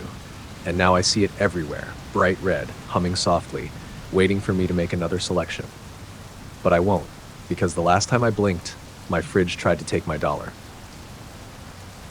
The house that whispers. They told us not to buy the place. The real estate agent shifted in her blazer and kept smiling, but she mentioned neighborhood rumors 3 separate times. Our new neighbors avoided eye contact when we toured it. One even said, "People don't stay in that house," as we pulled into the driveway. We should have listened. But the house was beautiful. Victorian, tall windows, twisting staircases, clawfoot bathtub, antique light fixtures. It had history, character, and a price far below market value. My wife Julia called it a fixer-upper with charm. I called it a steal. We signed the papers the next morning. The first night was uneventful, just boxes, unpacking, and falling asleep exhausted on a mattress still in its plastic wrap. But sometime around 3 a.m., I woke up to a sound. Whispering. Soft, close, like someone murmuring in my ear. I sat up. Nothing. Just moonlight spilling through the cracked blinds. I chalked it up to dreams and fatigue. The next night, Julia heard it too. She shook me awake. "There's someone talking." We sat in the dark, listening. Whispers, faint but steady, coming from inside the walls. I pressed my ear to the plaster, a voice too soft to make out, but definitely human. Not a creak, not wind, a whisper, constant like prayer or pleading. The morning after, we checked every vent, pipe, crawl space, even under the floorboards, found nothing but dust and spider webs. That night, it happened again. But this time, the whisper was louder. and it said my name. I nearly dropped the glass of water I was holding. Julia turned white. We left and stayed in a motel, but we couldn't afford to abandon the house, so we returned armed with noise machines and earplugs, and for a few days, things calmed, until the walls started knocking back. It began while Julia was hanging a painting. She tapped a nail in, and a knock answered from the other side of the wall, rhythmic. 3 knocks. She called me into the room, pale and shaking. We tried again. 1 tap, then 3 knocks. I pressed my palm to the wall. The surface felt warm, almost like skin. That night, the whispering started earlier, right after sunset. The voice was louder now, not muffled, not distant. It came from the baseboards, the outlets, even the drains. I could almost understand it now. Let us in.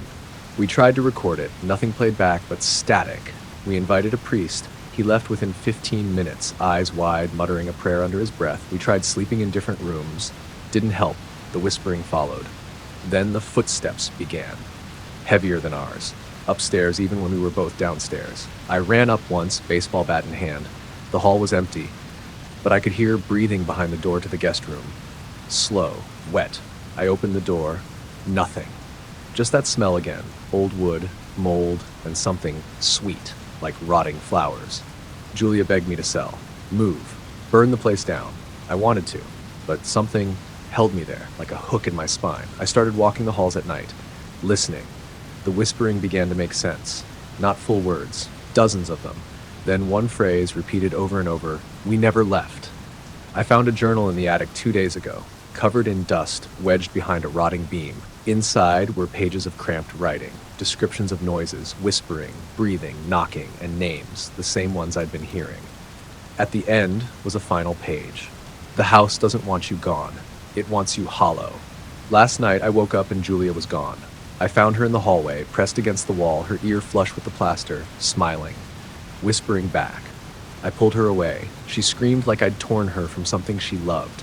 Now she won't talk. She just stands near the walls, listening, smiling faintly. I tried leaving today, packed a bag, grabbed my keys. The front door wouldn't open. Deadbolt turned, latch unhooked, but the door stayed shut like it was part of the wall. I smashed a window.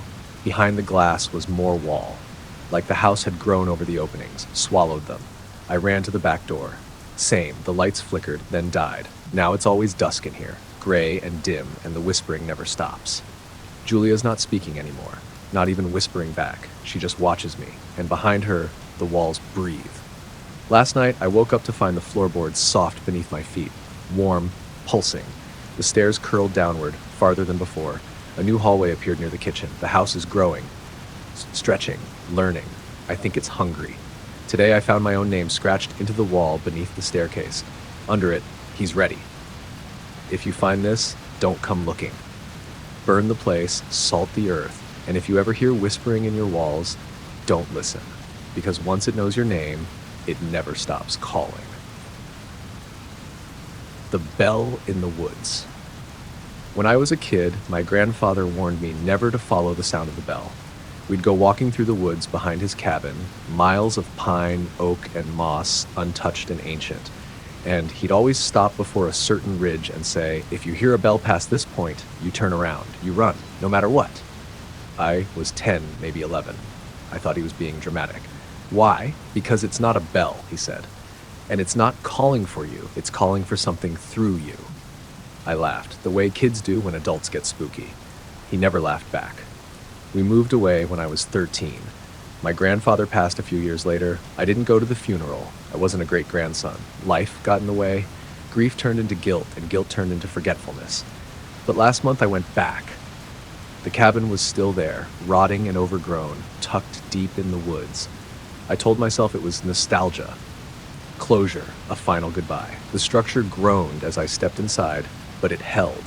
Dust lay thick on the floor. Cobwebs curtained the windows, but the bones of it were unchanged. Wood stove, bunk bed, old hunting rifle over the mantel. That first night it snowed. I built a fire, made instant coffee, and read by lantern until my eyes stung. Just before sleep took me, I thought I heard something faint. A sound on the wind, distant, hollow, like a bell. I froze. The sound vanished. I told myself it was the wind, or ice falling from a tree. I buried myself in my sleeping bag and dreamed of nothing. The next day, I hiked out to the ridge. The forest was still beautiful, still quiet, still vast, but when I reached the ridge, something about the air changed. It felt thinner, sharper, and I remembered his warning. If you hear a bell past this point, I almost turned back, but curiosity dug in. I crossed the ridge. Nothing happened. No thunder, no lightning, just more trees, more snow, more silence. Then the bell rang, closer this time, 3 notes, soft and old, echoing between the trees like wind chimes heard underwater. I stood perfectly still. The bell rang again, and this time I saw something move. Between the trees, a shadow, tall, thin, walking slowly. I called out, reflex, stupidity, maybe both. The thing stopped, turned, and vanished. I should have run. Instead, I followed. The bell rang again, just ahead. Each chime pulled me deeper into the forest, into places that felt wrong. Trees bent toward the path, like listening. Snow didn't crunch beneath my boots. It seemed to swallow the sound entirely. Eventually, I found the source, a clearing. In the center, a bell hanging from a crooked wooden frame. It looked ancient, iron, rusted, but no rope, no clapper. Yet it rang again as if moved by invisible hands, and beneath it, half buried in the snow, something moved. I approached slowly. It was a man, or what had once been one, wrapped in torn clothes, skin gray, eyes sunken, mouth sewn shut with black thread. His chest rose and fell in jerky motions like he was being breathed for, and in his hands, cupped like an offering, lay a small silver bell. It wasn't ringing, but I could feel it humming through my bones. I backed away. The man's eyes snapped open, and the bell in his hands rang once. My ears filled with rushing wind. My vision swam. When I opened my eyes, I was lying on the ground at the edge of the clearing. The bell was silent, the man was gone, and footprints my own led back toward the ridge. I ran, didn't stop until I reached the cabin, slammed the door, and pushed the old dresser in front of it. The bell didn't follow. But that night, I couldn't sleep because something was moving outside, circling. I heard whispers through the wood, low and rhythmic like a chant, and once the sound of the bell, just one note. The next morning, I packed to leave, but when I stepped outside, my footprints from the day before were gone. The snow was undisturbed, except for one set of prints leading up to the door. Large, deep, hoofed. I didn't follow them. I left the forest, found the trail, and didn't look back. Now I'm home. But every night since, I hear it. Faint, distant, a bell ringing just once, always at 3:13 a.m., and outside my window, no matter where I am, fresh hoofprints in the snow. The man at the end of the hall. The apartment complex was nearly empty when I moved in. Just me, an old woman on the second floor, and the building manager who lived somewhere behind the office. The rent was cheap, the place was clean enough, and it beat the overpriced boxes downtown. But there was something strange about the third floor. It had only one apartment, 3A. A single door at the end of a long, windowless hallway. The manager, Mr. Felder, told me to ignore it. No one lives there, he said. We keep it locked. Structural damage. When I asked why it was still on the lease listings, he smiled too wide and changed the subject. I didn't push. But on my third night, I heard footsteps from above. Heavy, deliberate.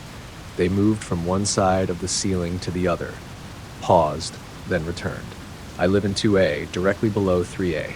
At first, I thought it might be Mr. Felder checking something out, but when I asked him the next morning, he just blinked slowly. You must have been dreaming, he said. No one's been up there in years. I let it go, until I started seeing the light. Late at night, always after 1 a.m., a dull yellow glow would leak from under the door of 3A.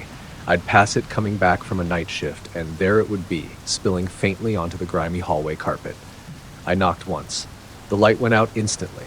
2 nights later, I woke to the sound of knocking. Not at my door, at my ceiling. Sharp and steady. 3 knocks, pause, 3 more. I couldn't sleep after that. I bought earplugs, started keeping the hallway light off at night.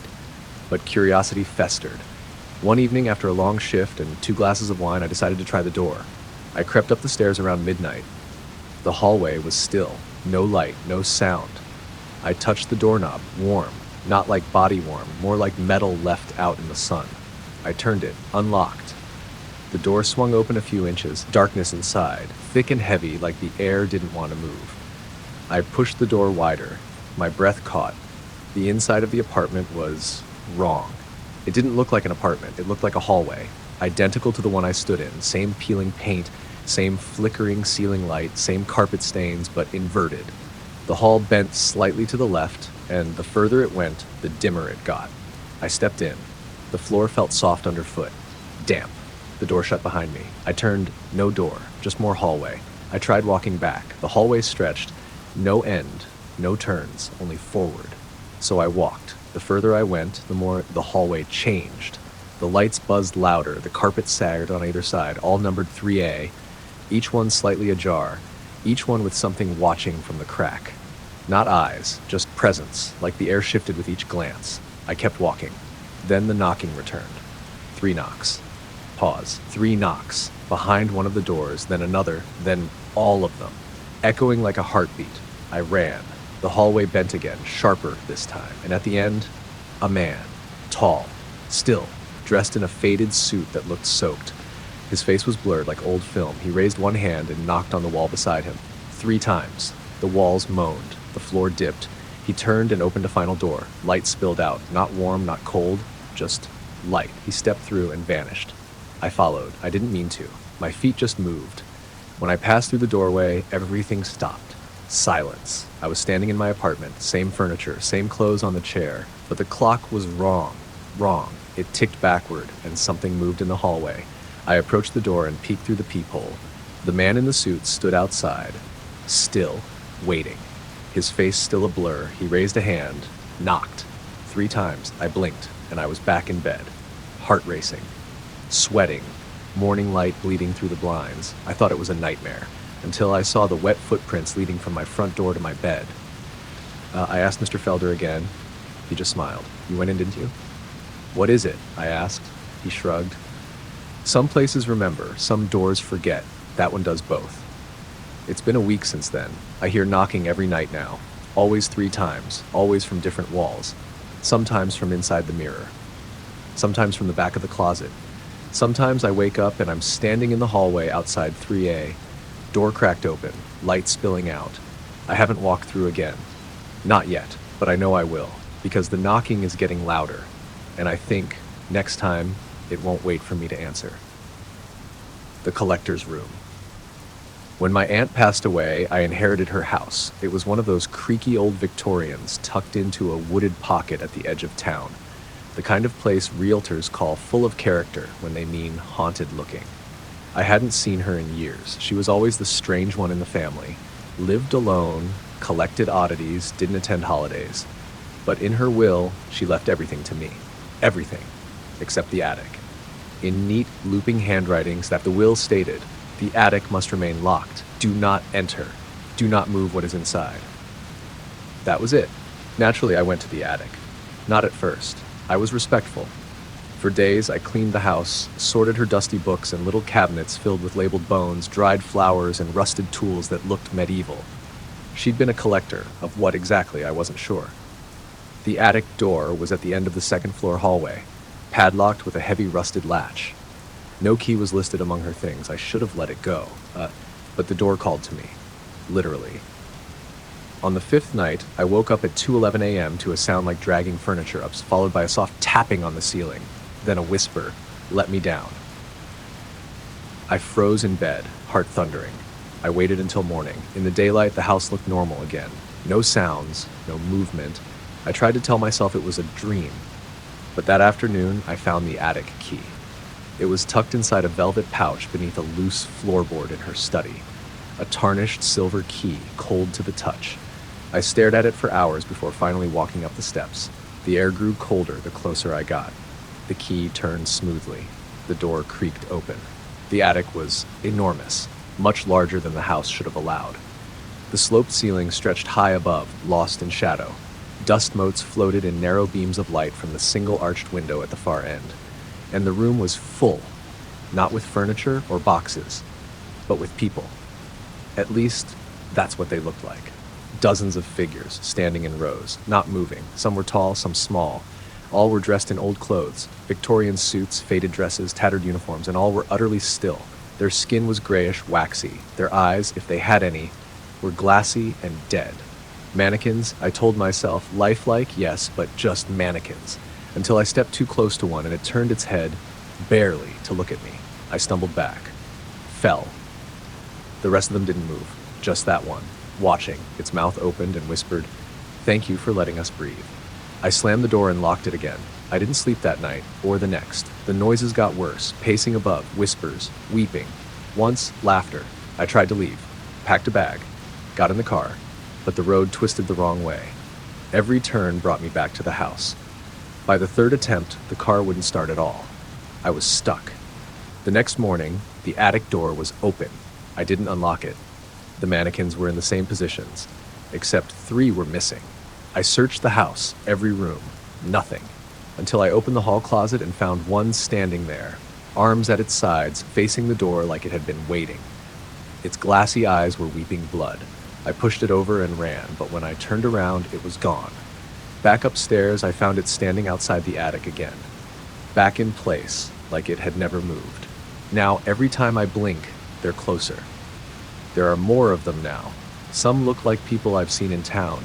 Others have faces I recognize from old photo albums, family members long dead standing in the shadows of my memories. Last night, I woke up to one standing at the foot of my bed. It whispered, "We remember being real." I don't know what my aunt did, what she collected, how she preserved them. But I think the attic was a prison, and I opened the door. Now they move freely at night. I hear them exploring the house, opening drawers, clicking light switches on and off, whispering to each other in a tongue I don't understand. One of them sings sometimes, a lullaby, soft and sad. I haven't eaten in days.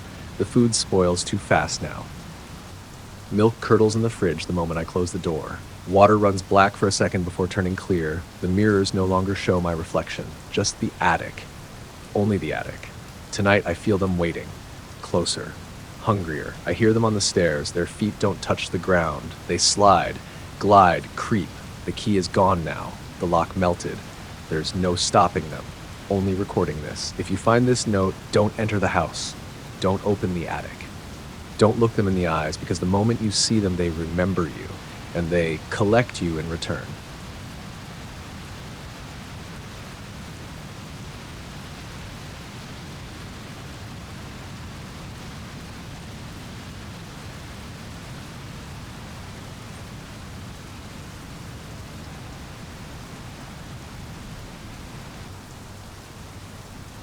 The room beneath the floor. I found the trapdoor by accident. It was beneath the rug in the guest room, barely a seam in the old floorboards.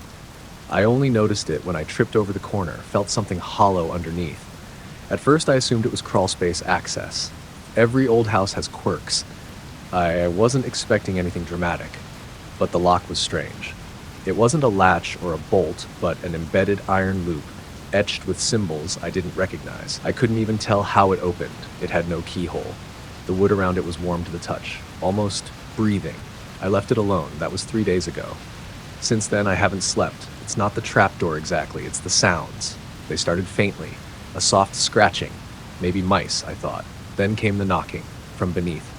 3 short raps, always around 3 a.m.